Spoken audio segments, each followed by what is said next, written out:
जय श्री राम दोस्तों, स्वागत है आपका अपने YouTube चैनल संस्कृत धारा में और मैं हूं आपका अपना MD शास्त्री। आज हम यहां पर बात करेंगे कन्या राशि की जो चंद्र राशि है उसके बारे में, चंद्र कुंडली के बारे में हम बात करेंगे, यानी गोचर के अनुसार हम यहां पर बात करने वाले हैं। यहाँ पर हम बात करने वाले हैं कन्या राशि के जितने भी जातक हैं हमारे, उन सभी के लिए कि उनके लिए गुरु अभी वक्री हो रहा है। सभी राशियों पर वैसे वक्री हो रहा है, परंतु कन्या राशि के लिए बड़ा ही विशेष और बड़ा ही शुभ फल देने वाला है। क्योंकि कन्या राशि के ऊपर हमने देखा है कि केंद्र का जो स्वामी है वो त्रिकोण में जा रहा है। जैसे आपका जो स्वामी है वो सुख भाव का है तथा साथ में सप्तमेश भाव का बृहस्पति होते हुए भाग्य भाव में आपके विराजमान है। तो आपको यहाँ पर बैठ करके वक्री जो होता है गुरु, वो हमेशा शुभ फल देता है। क्योंकि गुरु जो है वो खुद ही शुभ ग्रह है। वो बहुत सारे हमारे कारकों का स्वामी है। जैसे सुख का कारक है, वैभव का कारक है, गुरु माता पिता का कारक है, हमारे पूर्वजों का कारक हो गया, धन का कारक हो गया, ऐश्वर्य का कारक हो गया, संतान का कारक हो गया। ऐसे यानी बहुत सारी चीज़ों का बृहस्पति जो है कारक होता है। यहाँ पर हम जो बात कर रहे हैं वो कन्या राशि के चंद्र कुंडली के बारे में बात करें। अगर आपकी चंद्र कुंडली के अंदर अगर आपको थोड़ा भी ज्ञान प्राप्त करना हो तो आप इस वीडियो को देख सकते हैं। साथ में मैं आपसे कहना चाहूँगा कि जरूरी नहीं है जो चंद्र राशि के अनुसार ही हम फलादेश करते हैं वही आपके लागू होता है। क्योंकि यहाँ पर ये चीज़ भी देखा जाता है कि आपके खुद की कुंडली के अंदर गुरु कहाँ पर बैठा हुआ है, या फिर गुरु की दृष्टि कहाँ पड़ रही है, या फिर कौन सा ग्रह कहाँ पर बैठा हुआ है, किस प्रकार के ग्रह से पीड़ित है या पाप ग्रह से पीड़ित है, वो चीज़ भी देखनी बहुत जरूरी होती है। इसलिए आप अपनी कुंडली का विश्लेषण भी करवा सकते हैं। लेकिन चंद्र कुंडली के अनुसार अगर यहाँ पर हम बात करें तो आपके लिए कन्या राशि के जातकों के लिए बहुत ही विशेष यहाँ पर प्रावधान दिया गया है और बहुत ही विशेष दिया गया है। ये जो गुरु है हमारे ये वक्री रहेंगे अभी 9 अक्टूबर से लेकर के 2024 के 4 फरवरी तक, यानी 4 से 5 महीने जो हमें मिल रहे हैं ये आपके लिए बहुत बेस्ट रहने वाले हैं। अब यहाँ पर हम बात कर लेते हैं, आपको जैसे चार्ट भी दिखाई दे रहा होगा। यहाँ पर जैसे हम बात कर लेते हैं, आपके सबसे पहले बात कर लेते हैं सुख भाव के जो कारक हैं, यानी सुख भाव के हमारे बृहस्पति जो है कारक हैं। तो सुख भाव में यहाँ पर आ जाता है कि आपको भूमि में, माता के सुख में कह सकते हैं, भूमि के सुख में कह सकते हैं, प्रॉपर्टी के सुख में कह सकते हैं। जो भी व्यक्ति प्रॉपर्टी इत्यादि का कार्य करता है, कन्या राशि के जातकों के लिए कहना चाहूँगा कि उनके लिए बड़ा ही शुभ फल यहाँ पर प्राप्त होने वाला है। ये 3 से 4 महीने आपके लिए प्रॉपर्टी के लिए बहुत अच्छे रहने वाले हैं। कोई भवन खरीदना चाहता हो या वाहन खरीदना चाहता हो तो वो भी यहाँ पर आपका योग बन रहा है। दूसरा यहाँ पर अगर हम बात करें तो बृहस्पति की जो दृष्टि पड़ रही है वक्री होने के बाद में, वो पड़ रही है लगन में भी। लगन में पड़ रही है तो लगन आपके लिए शरीर है। लगन हमारे लिए क्या होता है? शरीर होता है। तो आपका स्वास्थ्य भी बहुत अच्छा रहने वाला है, कोई ज़्यादा उसमें गड़बड़ नहीं हो सकती है। दूसरी अगर हम बात करें यहाँ पर आपके पराक्रम भाव के ऊपर भी बृहस्पति की दृष्टि पड़ने वाली है। तो आपका जो पराक्रम है वो भी बढ़ेगा, साहस भी बढ़ेगा।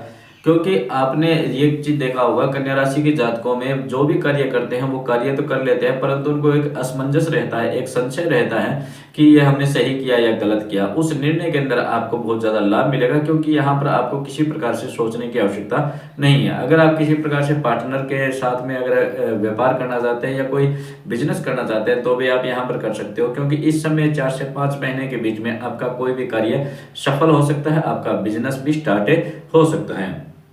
फिर यहाँ पर बात कर लेते हैं जो शिक्षा के क्षेत्र के जो बच्चे हैं, कन्या राशि के जितने भी जातक हैं, जैसे वो अगर स्टडी कर रहे हैं, तैयारी कर रहे हैं, किसी एग्जाम या फिर किसी कंपटीशन की तैयारी कर रहे हैं, तो उनके लिए भी बड़ा ही शुभ फल देने वाले हैं। वक्री होकर के गुरु भगवान, वक्री होने के बाद में गुरु भगवान उनके लिए अच्छा फल देंगे। उनको सर्विस मिल सकती है, उनको प्रमोशन भी मिल सकता है। अगर कोई बिजनेस कर रहा है या फिर कह सकते हैं कोई सर्विस कर रहा है, उसको प्रमोशन बहुत दिनों से उसके मन में चाह थी कि प्रमोशन होना चाहिए, तो उनका इस समय प्रमोशन भी हो सकता है। लेकिन यहाँ पर आप बात कर लेते हैं कि जब भी सूर्य गुरु वक्री होता है तो वो उल्टी चाल चलता है। और उल्टी चाल चलने का मतलब ये नहीं होता कि गुरु भगवान उल्टे चलेंगे, लेकिन वो जैसे भी हैं वो क्या सूर्य से दूरी बना लेते हैं। उसे कहते हैं कि सूर्य से दूरी बनाने के बाद में गुरु भगवान बड़े ही बलवान हो जाते हैं, बड़े ही शक्तिशाली हो जाते हैं, जिससे वो आपके अष्टम भाव के ऊपर भी दृष्टि रखेंगे। और अष्टम भाव में दृष्टि, अष्टम भाव हमारे लिए अच्छा नहीं है, तो कुछ ना कुछ चिंता तो आपके लिए बनी रहेगी। यहाँ पर हम कह सकते हैं कि आपको जो निर्णय के अंदर चिंताएं बनी रहती है, कुछ संशय बने रहते हैं, या आपको कहीं पर भय लग रहा होगा कि किसी ने हमारा कार्य रोक दिया है, या फिर हम पर किसी ने काला जादू करवा दिया है, या फिर किसी ने कोई टोना टोटका कर दिया, ऐसा कोई संशय आपके मन में नहीं रहना चाहिए, क्योंकि ऐसी कोई स्थिति यहाँ पर नहीं बन पा रही है। हाँ, बस ये है कि इतने दिनों से जो आपके कार्यों में रुकावटें पैदा हो रही थी, वो हो सकता है आपकी जन्म कुंडली के अंदर ग्रह नक्षत्र खराब हो, तो आप अपनी कुंडली का विश्लेषण जरूर करवा लीजिएगा। अगर हमसे आपको विश्लेषण करवाना हो तो आपको वीडियो के अंदर नंबर चलते हुए मिल जाएंगे, जो व्हाट्सएप नंबर है उसके माध्यम से आप अपनी पूरी वार्तालाप को जान सकते हैं। यहाँ पर कन्या राशि की अगर हम बात करें तो उनके लिए वक्री हुआ जो बृहस्पति है वो बड़ा ही शुभ फल देने वाला है। और विद्यार्थियों के लिए इस वक्त अगर कोई एग्जाम है, या फिर इन 3-4 महीनों में किसी प्रकार के कंपटीशन का एग्जाम अगर वो दे रहे हैं, तो उनके मन में बड़ा ही उज्जवल भविष्य बनने को दिखाई दे रहा है, क्योंकि उनके मन में भी एक उत्साह होगा और तैयारी करने की उनकी क्षमता भी बढ़ेगी, और साथ में उनको सर्विस भी मिल सकती है। ये 3-4 महीने आपके लिए बहुत ही विशेष रहने वाले हैं। कन्या राशि के जातकों के लिए बात कर रहे हैं। अगर यहाँ पर देखा जाए तो सुख भवन का जो बृहस्पति है आपका कारक होते हुए भी भाग्य भाव में विराजमान है, तो आपका भाग्य आपका साथ देगा। साथ में आप किसी भी प्रकार से भूमि या मकान खरीदने की कोशिश कर रहे हैं तो वो भी आप खरीद सकते हो। प्रॉपर्टी का कोई कार्य कर रहा है तो उसके अंदर आपको सफलता मिलेगी।